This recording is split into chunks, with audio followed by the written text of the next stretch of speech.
So obviously this is a comedy film. So my first question is, how long did it take to write this?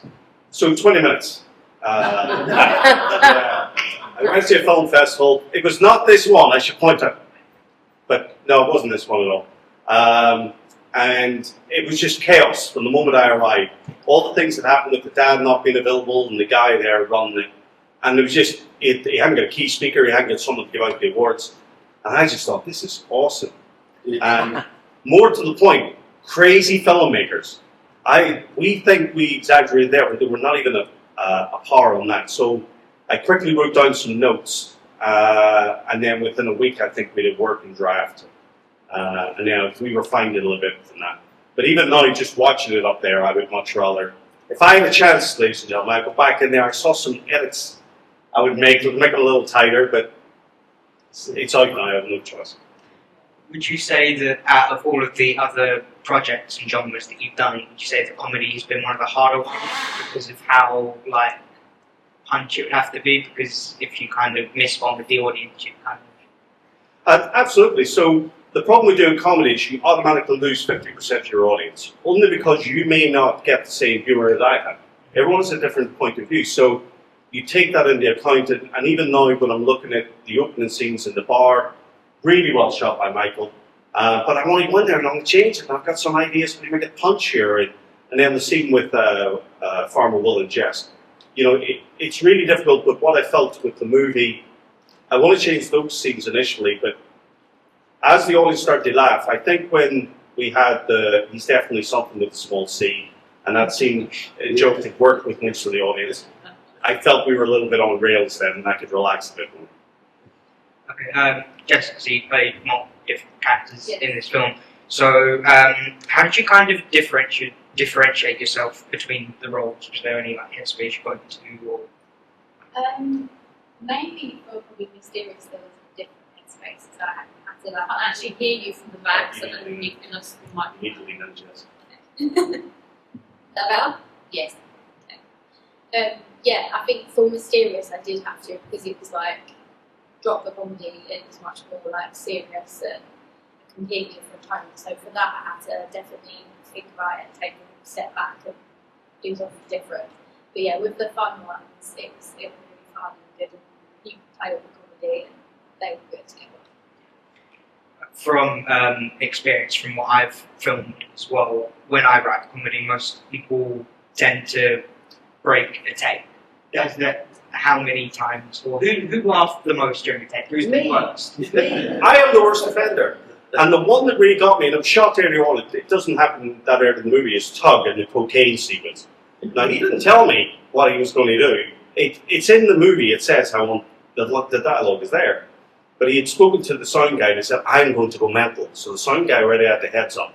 Me and Michael were behind the camera with Christy, the camera person. And he literally, on that first take, he just went, and I think most of the first take is in there. And I literally, you see the camera shaking. And that's because I'm leaning next to Christy and she's laughing. And she's trying to hold it together. And we're just both laughing that first. I don't know, were you laughing at that cocaine take? He's very stoic, this man. He's probably worried, have I did that right? Yeah. But yeah, so we did a lot of the time the sex. Sex movie.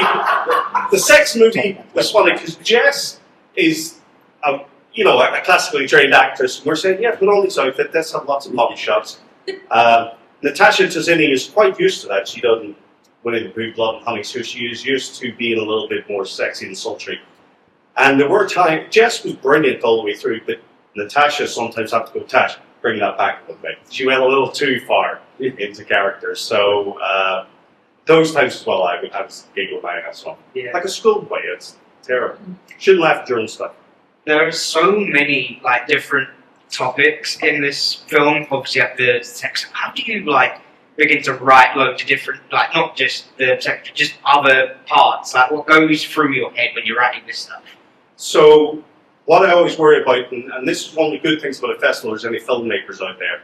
Look, you have to see your film with an audience, and what the Romford Film Festival really does well is allow you to see your film with an audience. Jess and obviously Michael are people that I know well, and they're reasonably critical, but no one is more critical than an audience you don't know, doesn't owe you anything. So you understand then pacing, and you understand when the scene is working, when it's going a bit too slow. So when I was writing this, obviously, as I said, there was some gaps in there, and I knew we were going to fill it with interviews, and I knew we were going to fill it with the full films that we did in there. So that's why, whenever I get stuck, or the Alan dad conversation got a bit boring for me, or some of the background scenes, the romance, I then switched it and just put it in. It's probably why I'm nominated for Best Edit. And there was a really good edit on that. If you noticed by the way, purely happenstance, I would love to take credit, but I can't. There's an edit in the awards where it's Best Editing, and you have a little bit of the movie, then it cuts straight. That was luck more than judgment, I would like to say. Because the original edit of the awards, when we first cut that together, was 12 minutes long. And trust me when I tell you, no one's going to sit for 12 minutes long. There was a lot more awards. I think Jess won Best Costume or something for Mysterious. But we had to cut it down, and that's where we then collaborated with other editors, because I was struggling to get down to even the length it is now. And the one editor came up to me, PRP, who I'd worked with on Irish Angel, and he said to me, Daniel, how about you never seen Tug win? So we went on that principle. Tug won 3 awards, I think, in the original cut. Best Actor, and a few other things. And he did these...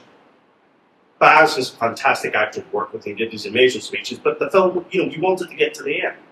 We were bored. We wanted to get to the pagan part, which people seem to, definitely Kevin won. But it's no point having a great ending. And I tell young filmmakers this, no point having a great ending if the rest of the movie's crap, or you're not entertained by it, or you don't earn that ending. But I feel we did. You made it. Okay. When I was watching it, correct me if I'm wrong, but Alan's dad, the introduction to Alan's dad, was he based on Bill Nye's character from Love Actually? Because I know it's like a little reference. Yes. Yeah. So listen, good artists borrow, great artists steal. And I steal from everybody. Okay. Do we have any questions from anyone in the audience? I'm actually. Well, wait, 2 seconds. I'm not coming. I'm actually curious about the ending of the mysterious death of Lord Harrington. Do you think there's going to be, if you would be interested, would you do a spin-off on how that the person who really likes the ending came up with this idea? So it's a mixture of 2 things. So there is a movie called The Mysterious Death of Lord Harrington, and some of the movies that are in there, like Mysterious, like Gods, are scripts that I've written that for whatever reason, financing or other reasons, we couldn't get them off the ground. So I just stole the best bits from them and popped them in there.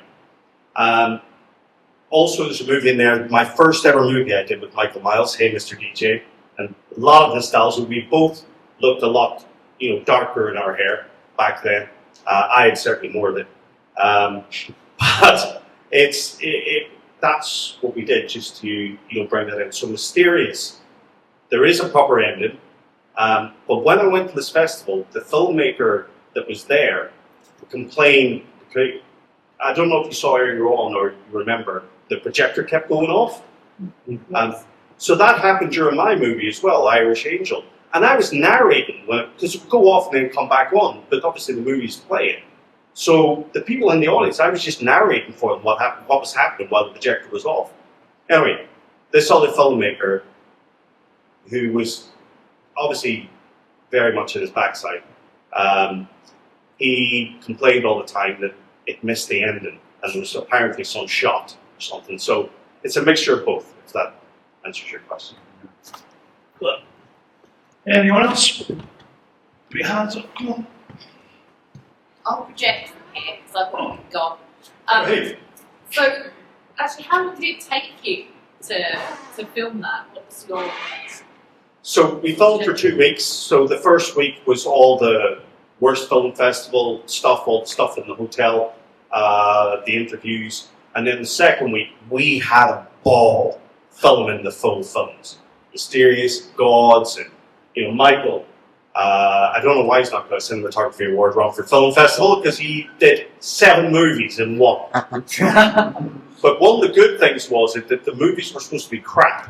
Yes. So normally Michael would say, "You can't use that shot to me," or "the light was wrong," or whatever, and I would just say to him, "It's a Chuck Speedman movie, baby. Let's move on." And I don't know if we can use that later. Any thoughts on that? On the 6, 7 movies that you created in the second week? With the time frame especially, and also we were working when we were filming in the hotel. It's a small hotel. We have 1 bedroom, dining room, and 3 public rooms. We had to make them look completely different every single time for every film, and the actual underlying film. So trying to change the lighting, change the look of the room, so you didn't notice they were all the same room. Was one of the problems, but Absolutely. So the second week was the best thing, and I will tell you this for nothing. If we'd have filmed The Mysterious Death of Lord Harrington first, so one of the problems with Mysterious was the budget that we were trying to achieve, because it's a period piece, because it's werewolves. It has fantastic actors, but we could never seem to get the budget to work to get off the ground. But we started filming, we just ordered some costumes off Amazon, because it just worked. And then when I saw it working that cheaply, if we'd have done that first, there'd be no worse film festival. I would have just finished it on low budget. Mysterious Death of Lord Harrington, we'd have just done it. But that's one of my regrets. And my favourite shot in that is the shot of the bell tower with them 2 behind, yourself and all. So it was 2 weeks, and then we went back for pickups the following November with Will the Farmer and Jessie Winter and Mark Wingett. The legendary Mark Wingett, Quadrophenia, and Jim Carver from the Bill, who came in and agreed to be Gabriel. And he did, and it was good because we brought in Will the Farmer, as brilliant as he is in Love Island, and he's clearly stolen the axe that I covet so much, and he clearly has a stunning fiance now. He's not an actor by any way, shape, or form, and he was very clear with us at the start. So that's on those pickups. You could relax, you could chill a little bit more, and Mark Wingett very kindly worked very closely with Will to get a reasonable performance. The rest of the performance is edited. Certainly isn't my direction. So 2 weeks with some pickups. Yeah. So in effect, what's that? 17 days Yeah. in total. But yeah, it was meant to be a run and gun film, and I think if I had it over again, the sequences in the hotel, I would probably do a lot more moving shots. The movie we've done at the minute, Hunting Party, like we're really getting into things like gimbals and stuff, and we've done some moving, but on Hunting Party, if you look at it, it's on Amazon, Apple, and Google, a little plug there for my current movie. It's the camera's moving all the time. So I think if we were ever to do something similar to that again, I would have the camera moving all the time, just to give you that immediacy. I've got a question. Please. Look, Mike, come on. Thanks. Me as well. Thank you. I've got 2 actually. So Oh, super. Hey. It's all right. We've heard from the filmmakers, but what was it like for you acting in this film? Very fun. Luckily, all of the cast got along really, really well. So when we were all there together, it didn't feel like we were working. So everyone got along, so it was so much fun for us. So yeah, I think everyone loved it there. But obviously, done it great. One of the problems was poor sound recorders, because every time we tried to do a shot, everybody, all the artists who weren't working on that scene were all chatting away constantly, and so it's endlessly saying, please everybody stop talking, because they just got on with it, each other so Yeah, well. a lot of laughs. Yeah. And even like Paul, the sounding, I don't think he'd read the script all the way through. So when I kept coming out in complete different costumes, and was like, what is this about? What is going on? So yeah, it was a lot of fun. Yeah, it seemed like there was really good chemistry on screen that come across. Yeah. And the other question is, it's there was a scene in there when the son said about the buffets for the film crew, and then later on Tug said, "Oh look, I've laid on this buffet," So was that something that you got from this film festival you went to, the sort of cheapness of, oh, a buffet? Absolutely. Oh my God. So it was one of them festivals where you pay for the dinner, and that's how it made its money. And there are different festivals out there. The irony is we did get selected at the festival that this was based on, and there is a real life Alan, there is a real life Gabriel, and I was like, we were asking each other. I was asking Michael, have they seen it? Do they know? And I was worried they were going to get it, because I'm a nice person, really, and I wouldn't want to offend anyone. So I was worried when I got there, and our film showed on the last night of their festival. So for the first couple of days, I was waiting for them to come up and have a pop at me. Anyway, we showed it, and I saw the real life Alan. He puts the movies on, as you saw, and I could see his face, and he literally looked over at me in the audience, just going. He recognised everything, and what I pointed out to him was, "You got the girl in the end." He's going, "But yeah, thank you." But they were really cool with it once he knew. I mean, it cost me a pint, but but yeah, thank you for that great question. Thank you. Is there any others, Kevin? I don't know, is that? I've got one for you. If you guys, as a director and a DOP and an actress, could remake any classic movie that you absolutely love, however that movie is now solely consisting of puppets, what movie would you like to remake? For me, Cool as Ice, Vanilla Ice. Oh, Baby. oh. Ice, baby. You know it makes sense. You're I know he loves that. You're in my wheelhouse. Jess? Scream. Which character would you play? Would you be the One that survives, because I always die in everything. Yeah, sorry, we did kill Rolf. Michael? Michael's a connoisseur. He goes all the way back to Supergirl the movie in 1984 with the Cell Gangs. Come on, Michael, it must be a classic movie you want to remake.